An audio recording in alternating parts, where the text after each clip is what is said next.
ত্রিপুরাকে ভাগ করতে হবে। ত্রিপুরাল্যান্ড চাই। ত্রিপুরাকে ভাগ করে দুটো পূর্ণাঙ্গ রাজ্য করতে হবে। মাননীয় মন্ত্রী শুক্লাচরণ নোয়াতিয়ার এক্সক্লুসিভ বক্তব্য আপনাদের শোনাবো। আইপিএফটির দাবি ছিল ত্রিপুরাল্যান্ড, তিপ্রামথার দাবি গ্রেটার ত্রিপুরাল্যান্ড। এবার আইপিএফটির প্রতিষ্ঠা দিবসে মাননীয় মন্ত্রী শুক্লাচরণ নোয়াতিয়া তিনি ডাক দিয়েছেন ত্রিপুরাল্যান্ড। ত্রিপুরাল্যান্ড দিতে হবে।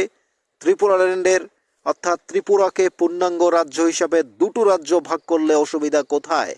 ভারতবর্ষে 40টা 50টা রাজ্য হলে অসুবিধা কোথায়? শুনুন কি বলছেন মাননীয় মন্ত্রী শুক্লাচরণ নোয়াতিয়া। শুনুন বিশেষ বক্তব্য। বিরোধীরা কি বলে বা তাদের কি কারণে যে আমাদের আইপিএফটি পার্টির একটা দাবি যে ত্রিপুরাল্যান্ড দাবি, সেই দাবিকে নিয়ে তাদের কি মাথা ব্যথা জানি না। তাই আমরা এজ এ আইপিএফটি পার্টির পক্ষ থেকে আমরা তাদেরকে অনুরোধ করব, প্রয়োজনে যদি হয়ে থাকে আপনারাও আমাদের এই যে দাবিকে সমর্থন করতে পারবে। যে আমাদের রাজ্যের মধ্যে যদি এখন ভারতবর্ষে প্রায় 28টা রাজ্যের মধ্যে আগামী দিনে যদি আমাদের ভারতবর্ষে যদি 40টা পূর্ণাঙ্গ রাজ্য যদি হয় বা 50টা রাজ্য যদি গঠন হয়, তাহলে ক্ষতি কোথায়? আমরা তাদেরকে অনুরোধ করব, প্রয়োজনে যদি হয়ে থাকে আপনারাও আমাদের এই যে দাবিকে সমর্থন করতে পারবে। যে আমাদের রাজ্যের মধ্যে যদি এখন ভারতবর্ষে প্রায় 28টা রাজ্যের মধ্যে আগামী দিনে যদি আমাদের ভারতবর্ষে যদি 40টা পূর্ণাঙ্গ রাজ্য যদি হয় বা 50টা রাজ্য যদি গঠন হয়, তাহলে ক্ষতি কোথায়? আমরা সমাজের মধ্যে বলে থাকি যে আমাদের সমাজে যে ছোট পরিবার সুখী পরিবার। কেন আজকের দিনে দাঁড়িয়ে প্রত্যেকটা যারা নতুন সংসার করছে বা নতুন প্রজন্ম যারা সংসার করছে, তাদের চাহিদা কি যতই ছোট পরিবার ততই ভালো।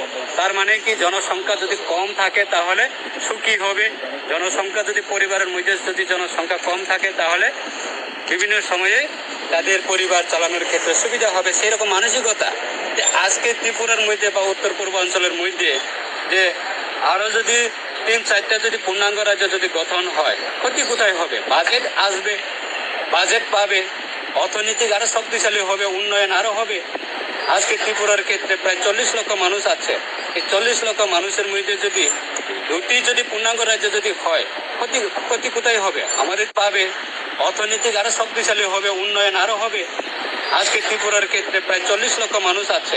এই 40 লক্ষ মানুষের মধ্যে যদি দুটি যদি পূর্ণাঙ্গ রাজ্য যদি হয়, ক্ষতি কোথায় হবে? আমাদের ত্রিপুরাতে উন্নত হবে।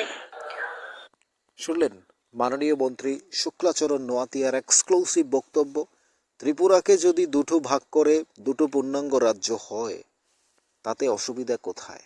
ভারতবর্ষ যদি 40টা 50টা পূর্ণাঙ্গ রাজ্য, তাহলে আপত্তি কোথায়? অর্থনীতিতে সমৃদ্ধ হবে, অর্থাৎ বাজেট পাবে। মাননীয় মন্ত্রী শুক্লাচরণ নোয়াতিয়া স্পেসিফিকলি ত্রিপুরাল্যান্ডের কথা বলেছেন। এবার কোন দিকে যাবে রাজ্য রাজনীতি? একদিকে তিপ্রামথা, গ্রেটার ত্রিপুরাল্যান্ড, অন্যদিকে ত্রিপুরাল্যান্ড, আইপিএফটি, মাঝখানে বিজেপির সাথে দুটো দলই অ্যালায়েন্স। কি বলবেন আপনারা? অর্থাৎ ত্রিপুরা ধীরে ধীরে ভাগ হচ্ছে। তাহলে এই ছোট্ট রাজ্য ত্রিপুরা, তাতে একটা গ্রেটার ত্রিপুরাল্যান্ড, একটা ত্রিপুরাল্যান্ড, দুটো পূর্ণাঙ্গ রাজ্য 10,000 বর্গ কিলোমিটারের মধ্যে।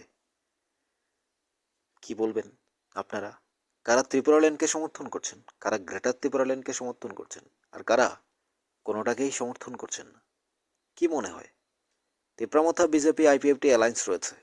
এবার তাহলে একটা গ্রেটার ত্রিপুরাল্যান্ড, একটা ত্রিপুরাল্যান্ড, আরেকটা আলাদা রাজ্য, অর্থাৎ কোনোটাই নয়। তাহলে এই 3টে রাজ্যে ভাগ করতে হবে, একটা ত্রিপুরাকে 3টে ভাগ করতে হবে। আপনি কোনটাকে সমর্থন করছেন? মাননীয় মন্ত্রী শুক্লাচরণ নোয়াতিয়া ত্রিপুরাল্যান্ড, নাকি গ্রেটার ত্রিপুরাল্যান্ড মহারাজ প্রদ্যুৎ কিশোর দেববর্মনের তিপ্রামথা, নাকি তাদের দুজনকে ভাগ করে দিয়ে যেটা থাকবে সেটা আলাদা সবাই চাইছেন? কি বলবেন? কোন পক্ষে? এই ছোট্ট রাজ্য ত্রিপুরাকে কয়টা ভাগ করবে? পূর্ণাঙ্গ রাজ্য দুটো, তাহলে একটা হচ্ছে আলাদা রাজ্য। 3টে-4টে ভাগ করতে হবে এই রাজ্যকে। কারা গ্রেটার ত্রিপুরাল্যান্ড চাইছেন, কারা ত্রিপুরাল্যান্ড চাইছেন, কারা কোনোটাই চাইছেন না। কি মনে হয় 40 লক্ষ ত্রিপুরাবাসী অর্থনীতিতে সমৃদ্ধ হবেন এবং বাজেট পাবেন, আরও কি সব কিছুতে পাবেন? মাননীয় মন্ত্রী শুক্লাচরণ নোয়াতিয়ার বক্তব্য স্পষ্ট ফুটে উঠেছে। এবার আপনারা কি বলবেন অবশ্যই বলতে পারেন, আপনাদের মতামত জানাতে পারেন কমেন্টস বক্সে।